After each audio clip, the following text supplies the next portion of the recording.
السلام علیکم ورحمۃ اللہ وبرکاتہ۔ امید ہے سب خیر خیریت سے ہوں گے۔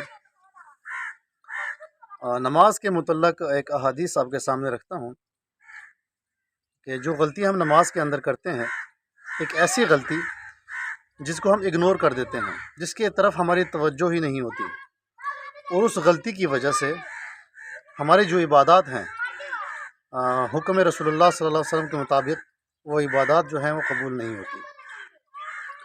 اگر ہم اپنی زندگی ساری دنیا کے اندر گزاریں اور قیامت کے دن اللہ کے سامنے پیش ہوں اور ہمارے سارے عبادات کو خاک کی طرح اڑا دیا جائے، تو یہ سب سے بڑی بدبختی ہے ہمارے لیے۔ اس سے پہلے کہ ہم وہاں پر پچھتائیں اور آرزو کریں کہ یا اللہ ہمیں دنیا کے اندر واپس لوٹا، پھر ہم آپ کی ایسی عبادت کریں گے جیسے آپ کا حکم ہوگا اور آپ کرنے کا طریقہ ہوگا، مگر اس وقت مہلت نہیں ملے گی ہم کو۔ اللہ کے رسول صلی اللہ علیہ وسلم کا مبارک کا حدیث ہے، صحیح ترغیب کے اندر موجود ہے کہ ایک انسان کی عمر 60 سال ہے، اور 60 سال کے دوران اس نے جو نمازیں پڑھی ہیں، اگر اس نے رکوع کیا ہے تو اس کا سجدہ صحیح نہیں ہے، اور اگر اس نے سجدہ ادا کیا ہے تو اس کی رکوع صحیح نہیں ہے۔ اب یہ دو پوائنٹ جو ہے نا، یہ بڑے اہم پوائنٹ ہیں۔ اس پوائنٹ کو ذرا نوٹ کریں تو اس کے اندر ساری باتوں کا خلاصہ اللہ کے رسول صلی اللہ علیہ وسلم نے ہمارے سامنے رکھا ہے۔ دیکھیے، جب انسان رکوع کے اندر جاتا ہے، اور اکثر لوگ ایسے کھڑے ہو کے فوراً سجدے میں چلے جاتے ہیں، کمر سیدھی کرنے سے پہلے فوراً سجدے میں چلے جاتے ہیں، تو یہاں پر اللہ کے رسول نے آبجیکشن لگایا ہے، منع کیا ہے کہ یہ کام ٹھیک نہیں ہے۔ اس کی وجہ سے آپ کی نمازیں قبول نہیں ہوتی، اور انسان کہتا ہے میں نے نماز پڑھی ہے، دھوکے میں رہتا ہے۔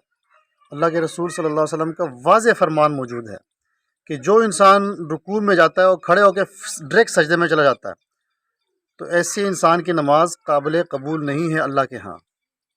طریقہ کار کیا ہونا چاہیے؟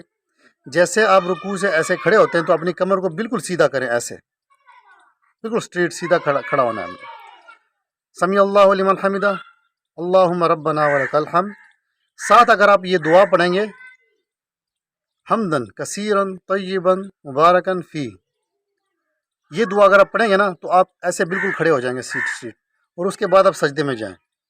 اچھا بات ہے سجدے کی طرف، ایک غلطی تو ہم نے پہلے ذکر کی رکوع سے کھڑے ہونے کے درمیان۔ اب ایک غلطی اللہ کے رسول نے فرمایا ہے کہ سجدے کے دوران جب انسان ایک سجدہ لگاتا ہے اور جیسے بیٹھنے کی کوشش کرتا ہے فوراً دوسرے سجدے میں چلا جاتا ہے، یہ اس طریقے کے اوپر بھی اللہ کے رسول نے منع فرمایا ہے کہ اس کی وجہ سے بھی نماز قابل قبول نہیں ہوتی۔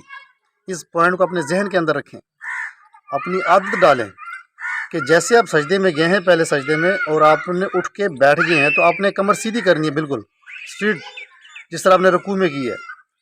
بیٹھ کے یہاں پر 3 دفعہ پڑھ لیں، اللہم رب اغفر لی، اللہم رب اغفر لی، اللہم رب اغفر لی۔ اس سے کیا ہوگا کہ آپ کے سجدے کے اندر اور رکوع کے اندر، قیام کے اندر اطمینان آئے گا، سکون آئے گا، اور پھر اس کے بعد دوسرے سجدے میں جائیں۔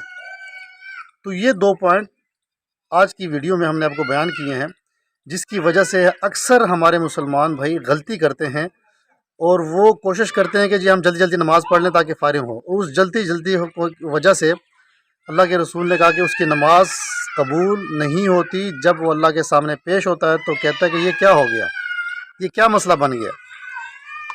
تو اس سے پہلے کہ ہم پچھتائیں، اور اس موضوع کے اوپر کافی احادیث اللہ کے رسول صلی اللہ علیہ وسلم کی موجود ہیں، مگر ہم نے صرف ایک احادیث کا حوالہ دیا ہے تاکہ ہمارے بھائی احباب سمجھنے کی کوشش کریں، اور دعا ہے اللہ رب العالمین سے کہ ہمیں صحیح معنوں میں دین کی سمجھ عطا فرمائے۔ انشاءاللہ نیکسٹ ایک اور موضوع کے ساتھ بات کریں گے، ایک احادیث پیش کریں گے۔ اب تک کے لیے اجازت، اللہ حافظ۔